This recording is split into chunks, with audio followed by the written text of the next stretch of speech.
Some of the things you hear in Kenyan politics these days, you have to ensure that there's nothing wrong with your ears, that you're hearing what you think you're hearing. Some of the following: National Assembly Minority Leader Junet Mohammed, a very close ally of Raila Odinga, is full of praise for Ruto for opting to work with them. There is nobody who was born to be in the opposition in Kenya. That's Junet Mohammed talking. I'm holding my post as the Assembly Minority Leader for the next 3 years. Let those who want to be in the opposition start preparing to be in opposition, because we will be in government as ODM. That's Junet Mohammed. I mean, these ODM people are falling over each other to praise Ruto. Listen to Treasury CS John Bandi. He says they owe a lot to Ruto for his role in helping Raila become Prime Minister in 2008. That is after the clashes. Remember when Ruto was our friend during Pentagon? Had it not been for him, this is John Bandi talking, had it not been for him, Raila would not have been Prime Minister. And now that friendship between us is here again. And this time we will work well with him. We will have good fortunes. Ish. Are you like me? Are you finding this normal? Ordinary?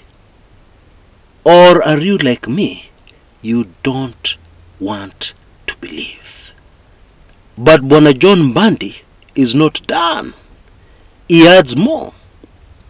It is true that we did not vote for President Ruto in the last election, but he made these marvelous appointments.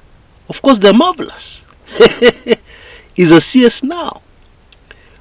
What the president has done shows that you should know a neighbor to eat with.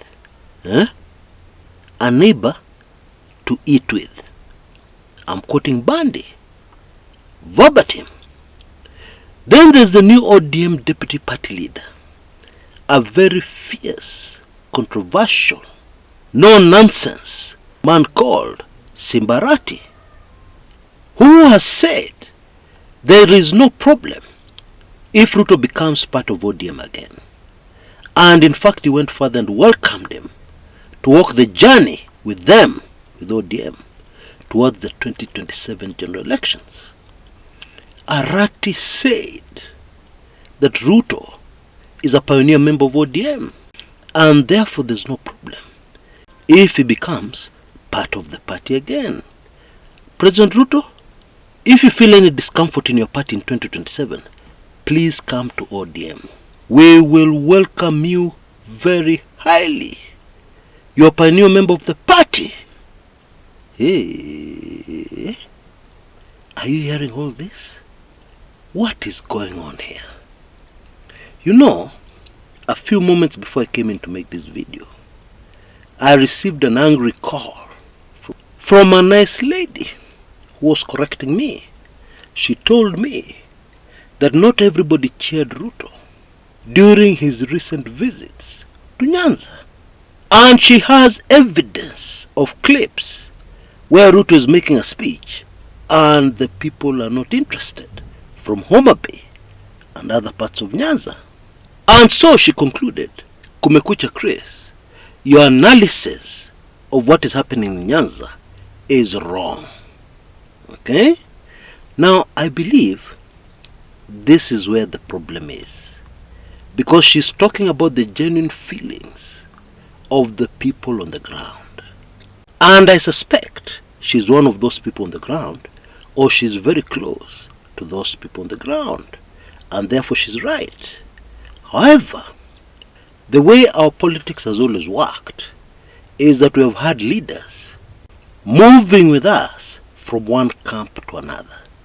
And it is clear from what I've read out to you that ODM wako ndani kabisa ya Ruto. That is obvious. And some of these people are very popular leaders. And therefore marshalling crowds, getting people to welcome Ruto and cheer him should not be a problem.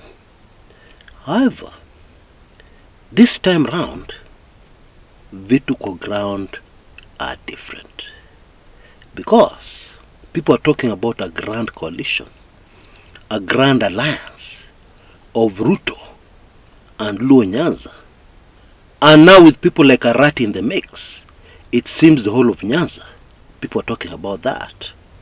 But my question is simple. Yes, we know where the leaders are heading, but will the people follow them? Simple question. I need a simple answer. Yes or no? Will the people, the way things are in the country called Kenya, follow them? Well, I believe we all agree the answer to that question is no. And therefore, what is likely to happen is that people will form grand coalitions, very powerful coalitions, capable of winning a general election, and then they'll find they are alone. It is a powerful coalition of previously popular leaders together, looking very nice on paper, but on the ground, the people will not be interested. I believe very firmly that is where we're headed. Indeed, we may already be there. In fact, we're already there, even as we speak. Now, there is a Raila Odinga story that has never been told. It is a story of Raila Odinga behind the scenes. Raila Odinga trying to survive. Raila Odinga trying to outsmart some people who can never be outsmarted. Okay? It is a super fascinating story. And I'm afraid it is highly sensitive. And it is all in my latest special report. Yeah. Raila and the biggest decoy in Kenyan political history. It is very fascinating, this story. And one of the reasons it rings true, yeah, in case you don't trust me, and the research I usually do, and the exposés under my belt over the years, to be exact 20 years, 2 decades, when we reach the month of May next year. One of the major reasons why this Raila story rings true, even if you're not familiar with the Kumekucha brand, is that it neatly explains a lot of very strange, bizarre things that have been happening in our country since last year. And not only that, it gives you a clear view of what to expect very shortly. I'm afraid not good things. But fortunately, very, very fortunately, every dark cloud also has a silver lining. Okay. It is all there in my special report. Now you can see details on your screens right now. For only Kenya shillings 2,999 or $24 only, you can have this information that will make things so clear to you that there will no longer be any confusion when you're analyzing Kenyan politics. And neither will there be any confusion when you're trying to predict what is going to unfold shortly. Now, I need only 20 people. This is not the kind of information, unfortunately, that can be distributed widely, yeah, for obvious reasons. And I'm almost at that number. So please rush, take full advantage of this offer right now, and make sure you squeeze yourself into that group that ends up with this super sensitive info.